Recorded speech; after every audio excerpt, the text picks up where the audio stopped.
आलिया कश्यप और शेन ग्रेगोयर की pre wedding party में खुशी कपूर, वेदांग रैना, इब्राहिम अली खान और आलिया एफ शामिल हुए। जय जी ने कहा कि उनके खिलाफ बच्चे के बलात्कार का आरोप एक ब्लैकमेल का हिस्सा है।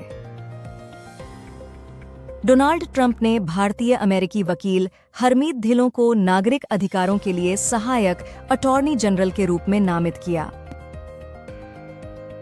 10 दिसंबर को मानव अधिकार दिवस मनाया जाता है क्योंकि 1948 में इसी दिन यूएन जनरल असेंबली ने मानव अधिकारों की सार्वभौमिक घोषणा को अपनाया था।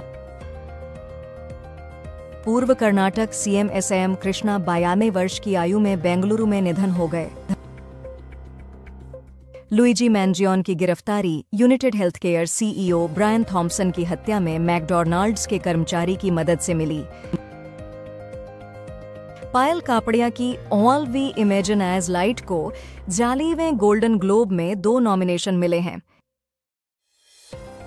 टेलर स्विफ्ट ने अपने एराज टूर के परफॉर्मर्स और क्रू को $177 मिलियन बोनस दिए। पीएम मोदी ने पूर्व कर्नाटक सीएमएस एम कृष्णा को ट्रिब्यूट दिया। दिल्ली के पटियाला हाउस कोर्ट ने अभिनेता धर्मेंद्र और 2 अन्य को गरम धरम ढाबा धोखाधड़ी मामले में समन जारी किया। नॉस्ट्राडामस ने 2025 के लिए एस्टेरॉयड टकराव और महामारी जैसे प्रकोप की भविष्यवाणी की है।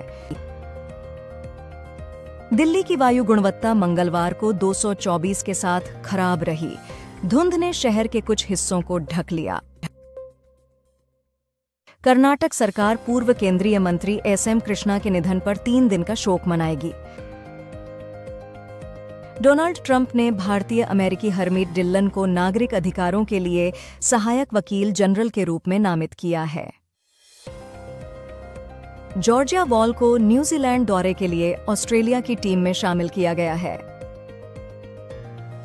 तेलंगाना हाई कोर्ट ने पूर्व बीआरएस विधायक चेन्नामनेनी रमेश की भारतीय नागरिकता छीनकर उन्हें जर्मन नागरिक घोषित किया और उन पर 30 लाख रुपए का जुर्माना लगाया।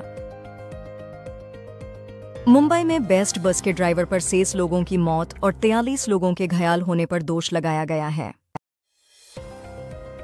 दिलीट दोसांझ ने 10 दिसंबर को उज्जैन के महाकालेश्वर मंदिर में पूजा अर्चना की और भस्म आरती में शामिल हुए। लालू प्रसाद यादव ने ममता बनर्जी को आईएनडीआई लीडरशिप के लिए समर्थन दिया। रणबीर कपूर, आलिया भट्ट और करीना कपूर पीएम नरेंद्र मोदी को राज कपूर फिल्म फेस्टिवल में आमंत्रित करने के लिए गए हैं। कर्नाटका सरकार ने एसएम कृष्णा की मृत्यु पर कल छुट्टी का ऐलान किया। विपक्ष ने राज्यसभा में उपराष्ट्रपति जगदीप धनखड़ के खिलाफ अविश्वास प्रस्ताव पेश किया।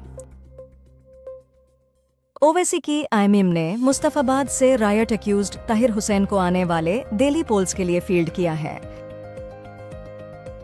जम्मू कश्मीर सरकार ने रिजर्वेशन नियमों पर उम्मीदवारों की शिकायतों के लिए एक उपसमिति बनाई है।